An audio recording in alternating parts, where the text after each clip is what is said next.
अष्टमः पाठः त्रिवर्णध्वज अभ्यासः। अब यहाँ पर हम लोग त्रिवर्ण ध्वज अध्याय के क्वेश्चन आंसर देखने वाले हैं, प्रश्न उत्तर।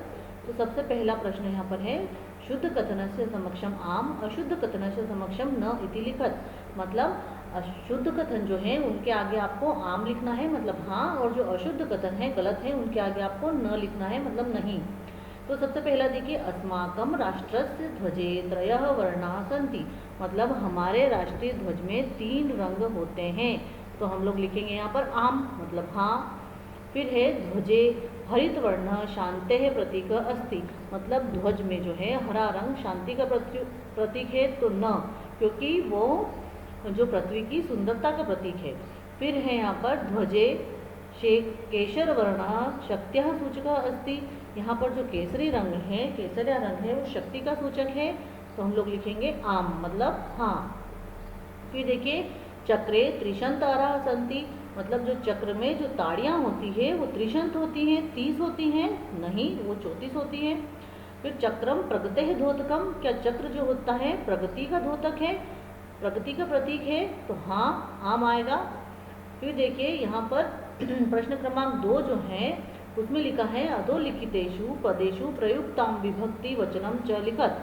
मतलब कि जो नीचे पद दिए हुए हैं, जैसे सबसे पहले इन्होंने दिया हुआ है त्रयाणाम, तो त्रयाणाम में जो विभक्ति है उसके कौन सा वचन है वो लिखना है। तो यहाँ पर त्रयाणाम, जब किसी शब्द के पीछे णाम या नाम आता है तो वो आपको लिखना है षष्ठी बहुवचन ही होगा, ठीक है। तो यहाँ पर त्रयाणाम है, मतलब षष्ठी बहुवचन आ गया। फिर देखिए दूसरा समृद्ध है, तो ये षष्ठी एकवचन होता है, तो यहाँ पर लिख दिया हमने षष्ठी एकवचन। आपको अगर कोई परेशानी हो इसमें तो इनसे संबंधित विभक्ति या इन्हीं की विभक्तियों को आप देख सकते हैं, जो आपकी बुक के पीछे भी दी हुई होती है। फिर वर्णानाम, देखिए फिर से नाम आया है पीछे, तो षष्ठी बहुवचन हो जाएगा, जो हमें उदाहरण में दिया है उस तरह से। फिर उत्साहस्य, तो ये षष्ठी एक वचन होता है, जब भी किसी के पीछे से आधा से आता है तो षष्ठी एक वचन में लेते हैं उसे, ये हो गया षष्ठी एक वचन। फिर नागरिक है, तो जिस प्रकार से बालिके है की होती है विभक्ति, तो उसमें बालके की, तो उस प्रकार से जब कह आता है तो तृतीया बहुवचन होता है, तो ये हो गया तृतीया बहुवचन। फिर सात्विकताया, ये षष्ठी का एक वचन होता है, पीछे ताया लग गया है तो षष्ठी एक वचन हो जाएगा। फिर प्राणानाम, फिर से देखिए पीछे नाम आ गया है, षष्ठी बहुवचन हो जाएगा यहाँ पर। फिर सभायाम, जब यहाँ पर पीछे सभायाम लगता है, सप्तमी एक वचन में उसे लेते हैं हम लोग। इस तरह से आपको ध्यान रख के करना है। फिर अगला क्वेश्चन देखिए, यहाँ पर है कि एक पद में उत्तर देना है, एक पदेन उत्तरत, मतलब एक पद में आपको उत्तर देना है।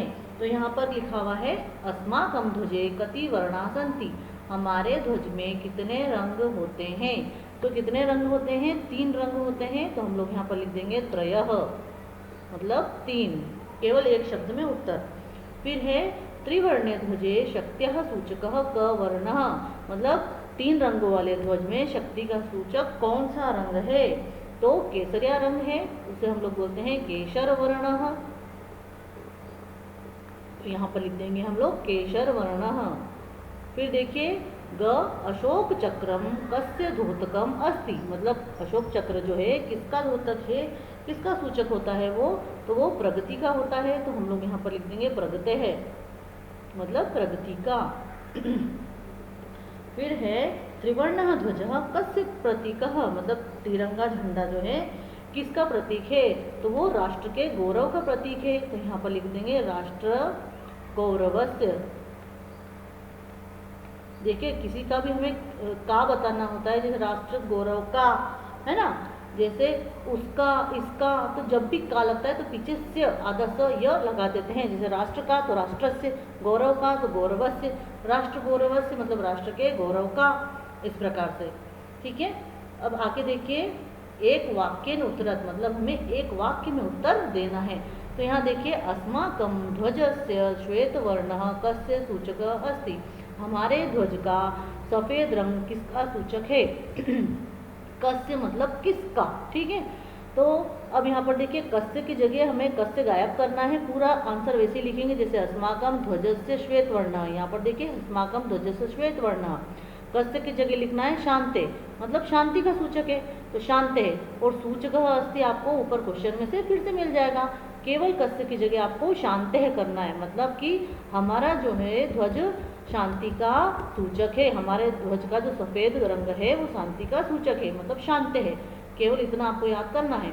फिर देखिए अशोक स्तंभ कुत्र अस्ति, अशोक स्तंभ कहाँ है, तो कुत्र गायब करके कुत्र की जगह आपको सारनाथ लिखना है, मतलब सारनाथ में है। तो कैसे लिखेंगे, अशोक स्तंभ आपको ऊपर से लिखना है, फिर कुत्र की जगह लिख दीजिए सारनाथ है, और अस्थि की जगह फिर से अस्थि आ गया, ठीक है। तो अशोक स्तंभ सारनाथे अस्ति, मतलब अशोक स्तंभ सारनाथ में है। फिर देखिए त्रिवर्ण ध्वजस्य उत्तोलनम कदा भवति, मतलब कि त्रिवर्ण ध्वज का या 3 रंगों वाले झंडे का उत्तोलनम, मतलब जो होस्टिंग होता है, फहराना होता है झंडे को, वो कब होता है। तो यहाँ पर भी हमें कदा गायब करके उसकी जगह क्या लिखना है, देखिए त्रिवर्ण ध्वजस्य उत्तोलनम, ये आपको क्वेश्चन में से मिल जाएगा। कब कब होता है, स्वतंत्रता दिवस और गणतंत्र दिवस पर। तो स्वतंत्रता दिवसे, गणतंत्र दिवसे, और ये भवती फिर से आपको क्वेश्चन में से मिल गया, ठीक है। तो कदा की जगह आपको स्वतंत्रता दिवसे और गणतंत्र दिवसे लिखना है। त्रिवर्ण ध्वजस्य उत्तोलनम स्वतंत्रता दिवसे गणतंत्र दिवसे भवति। फिर देखिए यहाँ गणतंत्र दिवसे के बाद में अपन च लिख देंगे, ताकि च का मीनिंग होता है और। तो त्रिवर्ण ध्वजस्य उत्तोलनम स्वतंत्रता दिवसे और, तो यहाँ पे और की जगह यहाँ पर आ गया च, गणतंत्र दिवसे च भवति, ठीक है। अब देखिए अशोक चक्रे कति अराः सन्ति, मतलब अशोक चक्र में कितनी ताड़ियाँ होती है ना, कितनी तीलियाँ होती है। तो यहाँ पर कति की जगह हमें संख्या लिखनी है, तो हम क्या करेंगे, अशोक चक्रे, ये लिख दिया अशोक चक्रे। कति की जगह कितनी लिखनी, 24, 24 मतलब ये 20 और 4 24, तो ये 4 और 20, तो क्या लिखेंगे चतुर और विंशति, ठीक है। तो ये हो गया चतुर्विंशति ही अराः सन्ति, फिर से आपको क्वेश्चन में से मिल जाएगा, है ना। तो पूरा आंसर क्या हो जाएगा, अशोक चक्रे चतुर्विंशति ही अराः सन्ति।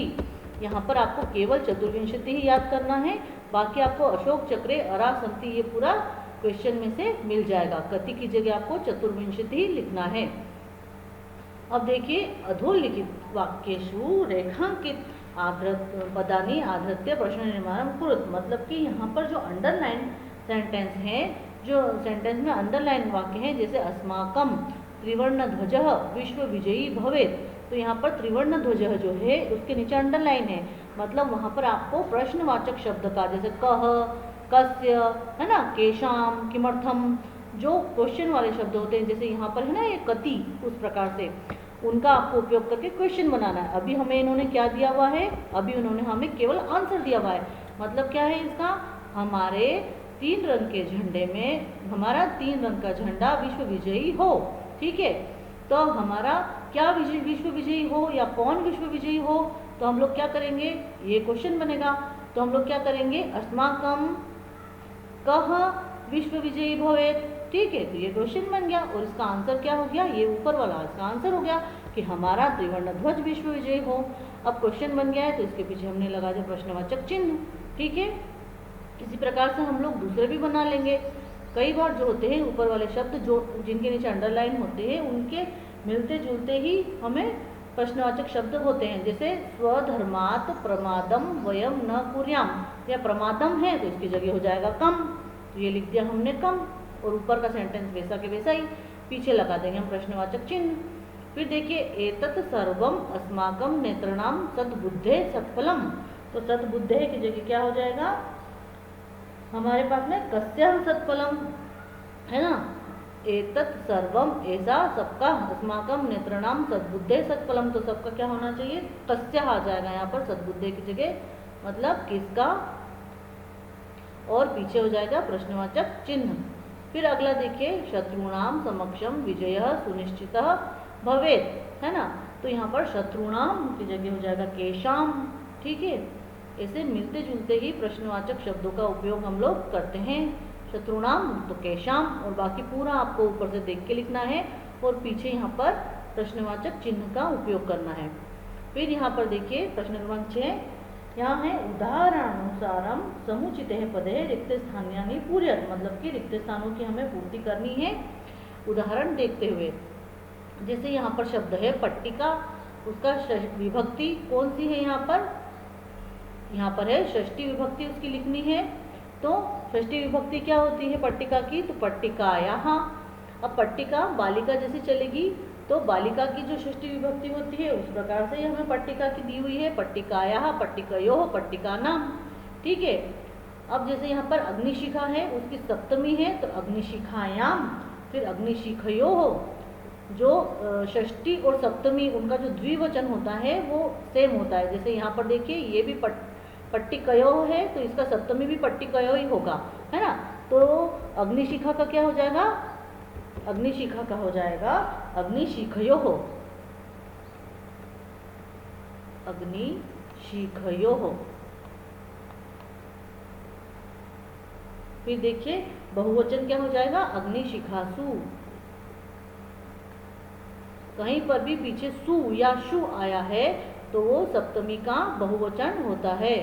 ये हो गया अग्निशिखासु। फिर देखिए यहाँ पर है सभा। सभा की हमें चतुर्थी विभक्ति बनानी है, तो चतुर्थी में हो जाएगा सभायै, सभायै, सभाभ्याम और सभाभ्यः। आप मेरे जो विभक्ति वाले वीडियो जाकर आप देखेंगे तो आपको बहुत आसानी से विभक्तियाँ समझ में आ जाएगी। जो तृतीया होती है, चतुर्थी पंचमी, हाँ तृतीया चतुर्थी पंचमी, उसमें भ्याम, जो पीछे ये भ्याम लग रहा है द्वितीय वचन में भ्याम लगता है। फिर देखिए आप अहिंसा, अहिंसा का हमें द्वितीया बनानी है, तो यहाँ पर होगा अहिंसाम, फिर यहाँ पर बीच में आएगा अहिंसे,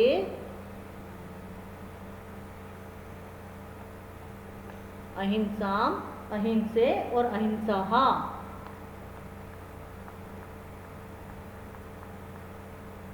फिर देखिए सफलता की पंचमी विभक्ति हमें बनानी है, तो सफलता की पंचमी हो जाएगी सफलतायाः,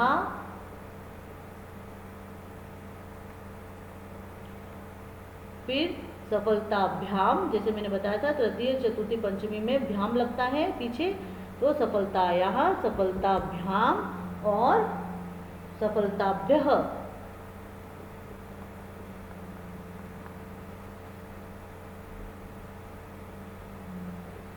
फिर है सूचिका। सूचिका की तृतीया हमें लिखनी है, तो हो जाएगी सूचिकया, सूचिकाभ्याम। ये देखिए तृतीया की भी जो द्विवचन है वो भ्याम लग रहा है बीच में, सूचिकाभ्याम, है ना। तृतीया चतुर्थी पंचमी इन तीनों का जो बीच का होता है द्विवचन, वहां पर पीछे भ्याम का उपयोग होता है।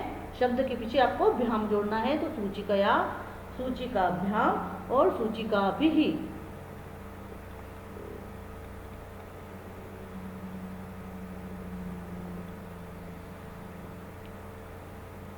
अब देखिए अगला प्रश्न। अगले प्रश्न में आपको समुचित मेलनम कृत्वा लिखत, मतलब कि यहाँ पर आपको समुचित मेल मतलब कि आपस में क्या यहाँ पर जुड़ेगा उसको आपको जोड़ना है और फिर लिखना है। जैसे पहले क में है केसर वर्ण मतलब केसरिया रंग, हरित वर्ण हरा रंग, अशोक चक्रम मतलब अशोक चक्र, त्रिवर्ण ध्वज मतलब 3 रंग वाला झंडा, त्रिवर्ण ध्वज से स्वीकरणम मतलब 3 रंग वाले झंडे को स्वीकार करना। ठीक है। अब ख वाले में क्या दिया हुआ है, प्रगति है न्यायस्य च प्रवर्तकम, प्रगति और न्याय का प्रवर्तक। ठीक है। फिर 22 जुलाई 1947 तमे वर्षजातम मतलब 22 जुलाई 1947 वर्ष को किया गया या हुआ।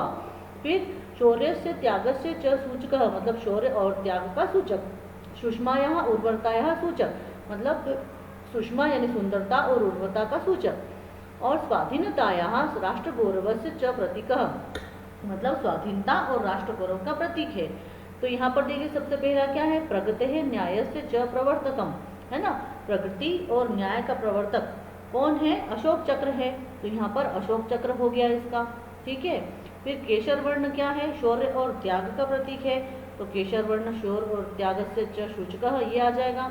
फिर हरित वर्ण किसका है, पृथ्वी की सुषमा सुंदरता का उर्वरता का, तो हरित वर्ण सुषमायाः उर्वरतायाः च सूचकः। फिर देखिए त्रिवर्ण ध्वज, त्रिवर्ण ध्वज क्या है, स्वाधीनतायाः राष्ट्र गौरवस्य च प्रतीक, है ना। फिर त्रिवर्ण ध्वज से स्वीकरणम मतलब त्रिवर्ण ध्वज को स्वीकार कब किया गया था? तो ये 22 जुलाई 1947 तमे वर्षे जातम।